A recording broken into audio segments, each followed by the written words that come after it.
तो एक कथा पार्थिव निर्माण पर ही करेंगे कि पार्थिव का निर्माण किस किस वस्तु से, किस किस चीज से हो सकता और किस किस कामना से हो सकता।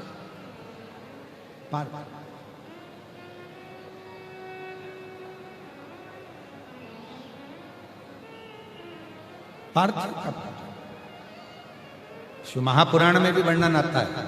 सफेद मिट्टी, लाल मिट्टी, पीली मिट्टी, काली मिट्टी, 4 तरह की अलग अलग मिट्टियों से पार्थिव लिंग का निर्माण होता है।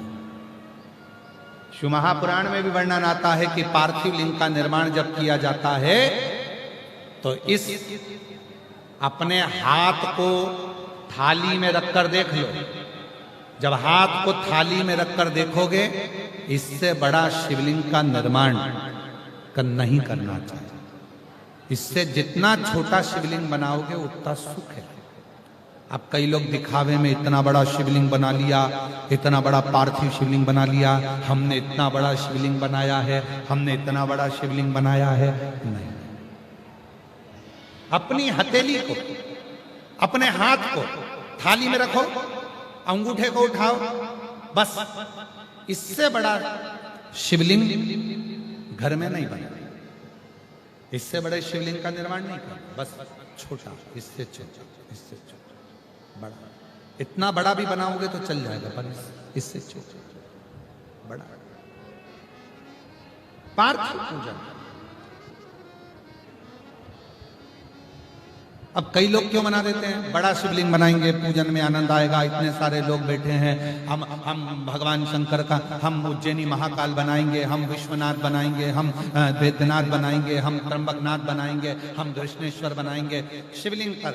फिर वो निर्माण कर रहे हैं, फिर उसमें अलग स्वरूप दे रहे हैं, फिर अलग स्वरूप का निर्माण कर रहे हैं। शिव महापुराण की कथा कहती है कि लोग कहते हैं कि पार्थिव शिवलिंग में या शिवलिंग में केवल हम भगवान शंकर की आराधना कर रहे हैं, भगवान शंकर की साधना कर रहे हैं।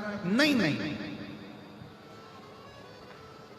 स्कंद पुराण, लिंग पुराण, नर्मदा पुराण, शिव महापुराण, आप गीता प्रेस गोरखपुर की लेकर आओ, उसको पढ़िए। उसमें आपको अध्ययन करने पर मिलेगा कि जब हम पार्थिव शिवलिंग का निर्माण करते हैं, जब हम पार्थिव शिवलिंग को बनाते हैं, या हमारे घर में जो भी शिवलिंग है, पत्थर का हो, पाषाण का हो, पारद का हो, स्फटिक का हो, सोने का हो, चांदी का हो, पीतल का हो, लोहे का हो, लकड़ी का हो, जिसका भी शिवलिंग तुम्हारे घर में, चीनी का हो, जो भी शिवलिंग है, तो ये केवल शंकर अकेले नहीं है महाराज, ये शिवलिंग शिव है। इसी में ब्रह्मा, इसी में विष्णु, इसी में महेश। ये जलाधारी मां पार्वती जी, सीधे हाथ पर गणेश, उल्टे हाथ पर कार्तिक है, बीच में अशोक सुंदरी। इस शिवलिंग के ऊपर जो बूंद बूंद जल टपक रहा है जलाधारी से, वो शिव जी की 5 लड़कियां, जया, विषहरा, शामली बारी, दौतली, देव। शंकर जी की 6ठी लड़की अशोक सुंदरी है। जहां शिवलिंग का पानी जितना मोटा जलाधारी होती है और पानी जो नीचे गिरता है, उतनी जगह 64 योगिनियां, देवी जी की 64 योगिनियां यही विराजती हैं। पानी निकलकर थाली में गया, पात्र में गया, चाहे बाहर गया, जितनी दूर तक वो पानी बहता है, उतनी दूर तक 33 कोटि देवता वहां पर विराजमान होते हैं। भगवान शंकर का जो शिवलिंग है, उस शिवलिंग के सबसे ऊपर का जो भाग है वो अष्टसिद्धि, शिवलिंग के मध्य का जो भाग है नवनिधि। भगवान शंकर के शिवलिंग के पूरे स्वरूप में, शंकर भगवान के पूरी जलाधारी में, शंकर भगवान के पूरे स्वरूप में शंकर, इसीलिए हमारे सनातन धर्म में शंकर भगवान की जैसे ऊपर मूर्ति दिख रही तुमको, सबसे ऊपर देखो, जैसे शंकर जी की मूर्ति दिख रही है, समाधि में लीन है, नेत्र बंद है, भगवान शंकर की जटा है, हाथ है, छाती है, वक्षस्थल है, जंगा है। हमारे सनातन धर्म में उस मूर्ति से ज्यादा उसके नीचे जो शिवलिंग दिख रहा है तुम्हें काला कलर का, हमारे सनातन धर्म में मूर्ति से ज्यादा शिवलिंग की पूजन है। क्यों है?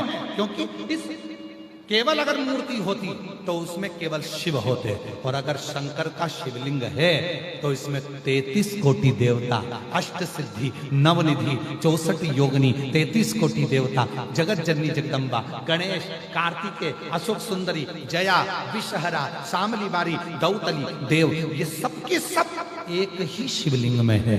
इसलिए हमारे सनातन में शिवलिंग की मूलता है।